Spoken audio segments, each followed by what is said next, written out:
Hi there guys, welcome to another Palace Daily. Now, first of all, apologies for the delay with this video. I know it's been a while since, obviously, last video was the vlog, the Villa vlog, but international break, it's kind of settled down a bit.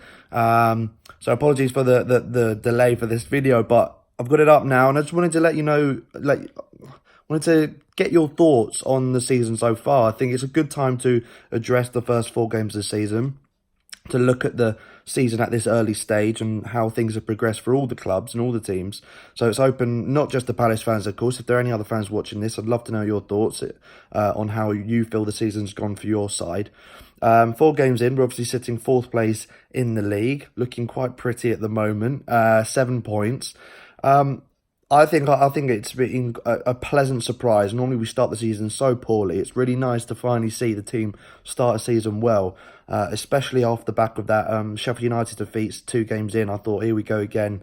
This is going to be a relegation battling season. But to follow up with a win away at United and a really good performance as well, where United defensively was so solid. And then obviously to win at home to Villa, which was a big game, a newly promoted team. You've got to look to get something at home against those sides. And we definitely put in a very good performance. Even when Villa had 11 men, I thought we looked like the most likely team to get a goal. Yeah, the opening goal at least. And that's puts us in a really good spot going into international break. Obviously, England are going to be playing this weekend. Shame that Wan-Bissaka obviously got an injury that's left him out. I would have liked to see him. It's always was my hope to see him play for England while still at Palace, but there you go. Yeah, let me know your thoughts on the season so far. Obviously, top performance, Ayew. For me, Cahill, the moment he came into that back four, it just looks so solid. We've looked like a completely different team defensively with Cahill coming in, which is fantastic to see.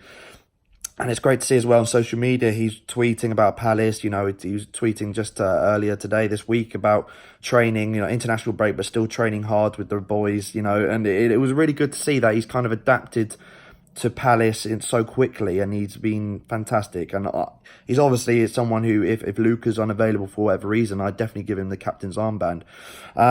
Also, looking ahead, I'd like to just bring up, and it's a bit late, but I'd like to bring up the comments that Steve Parish made recently about the reasons why he didn't sign so many players or didn't get a striker and right back in the summer window. His reasons behind that were that he himself and Dougie Freeman were looking to bring players in on the cheap and to try and bring players in.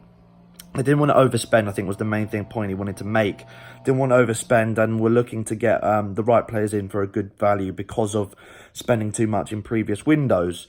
My argument for that was, that's fair enough, but look at the depth of this team now. I completely agree with what Roy said. The depth of the squad is looking quite iffy. If we have 1 or 2 injuries here or there,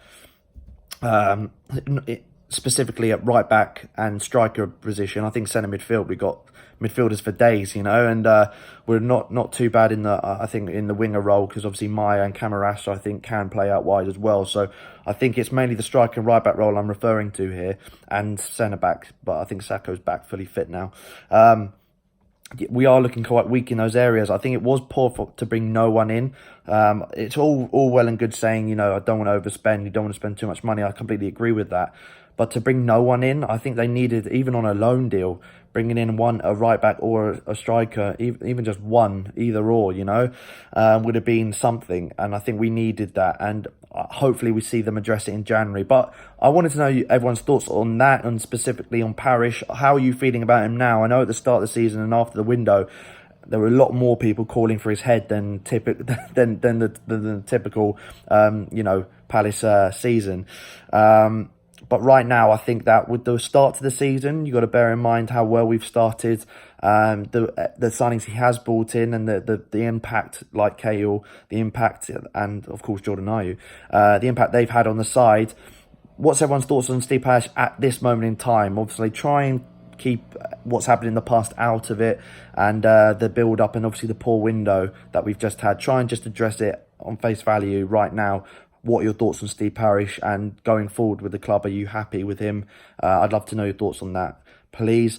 And also, finally, I just wanted to quickly address, obviously, Parish ladies. We got off to a draw in our first game of the season. We're playing again this weekend. It's obviously a time during the international break where people think, there's no football, no club football. England international break, it's qualifiers, and we're going to win these games, hands down. We're going to win them. and they're not very exciting games either. And we just want club football back. Got to remember the ladies' sides are playing right now. You know, their season's just started. They're still going. So the championship season, obviously, made a couple of new signings today. Palace ladies, Dean Davenport side looking very, very strong at the moment, much stronger than last year's side. And I think that, you know, we've got a good chance of fighting. Maybe not. Maybe it's a bit early to say for promotion to obviously the Super League.